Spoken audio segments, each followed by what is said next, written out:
Okay, this is the new pump I bought. Look at this side, you can see that it shows you one side's positive, the other side's negative. The striped side in this particular application is negative. They gave you a grommet, which I've already installed right there. That goes in the water reservoir tank. This is where the hose is connected that leads to your windshield wiper nozzles to spray the water on your windshield. Now, they give you two connectors like this. You're going to have to cut the old connector off the wiring from the car. Essentially, you put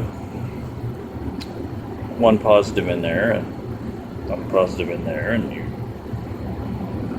essentially, well, see, that's like you take a pair of pliers and you squash that, and it pushes it in, and then you fold this over, and it snaps over here, which is what holds this connector together, like so. See, like that, to make a firm connection for the two wires. Now, you can do that, which is what I'll probably end up doing, or if you have a kit with various assorted spade connectors like that. One side's female, the other's male. You can crimp your wires together and put those two things on each end and just press them together and maybe wrap them in wiring or electrical tape. I'll probably use the connectors they gave me because they look, substantially better than that. Now, I've connected this to a 12-volt power source to show you what it looks like and sounds like when it has power applied to it. So let's try that.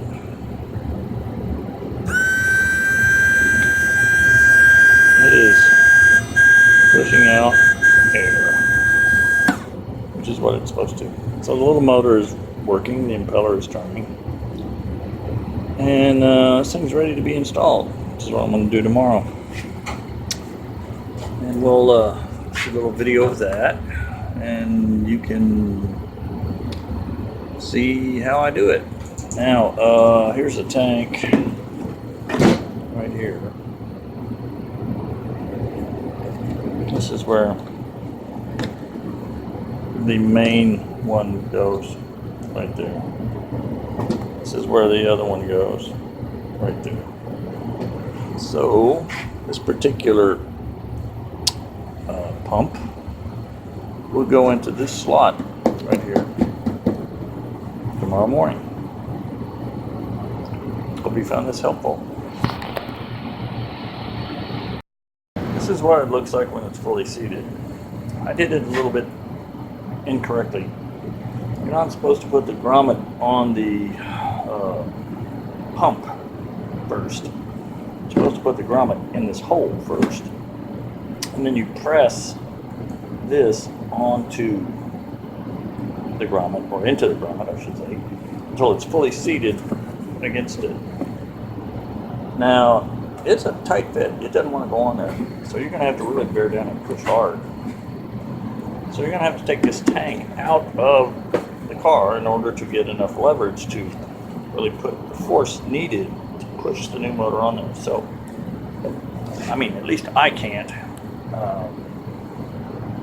put this on if it were still in the car. I wouldn't be able to push it hard enough because I wouldn't have any leverage to get to it and push it real hard. So you're going to have to take this tank down. Which means I'll put the other motor in there. I might go and buy another motor, but I'm going to try this one first. See if it works. I'm not going to hook it all, or I'll hook it in and put this in the car and then make sure that it works before I go buy another motor. Notice it's got a little angle for the hose to go this way.